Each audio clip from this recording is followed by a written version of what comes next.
I knew my marriage was falling apart the moment my husband suggested therapy, but I never expected the session to spiral the way it did.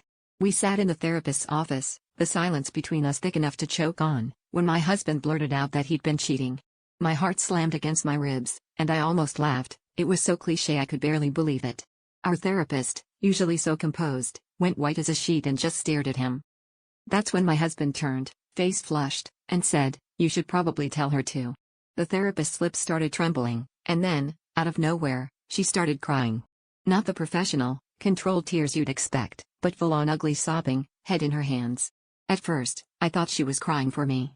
But then she whispered, "I'm so sorry," and I realized with a sickening jolt that the woman I'd trusted to fix my marriage was the woman my husband had been sneaking around with.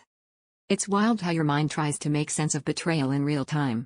I sat there, numb, watching two people unravel in front of me, one I'd married, the other I'd confided my darkest fears in.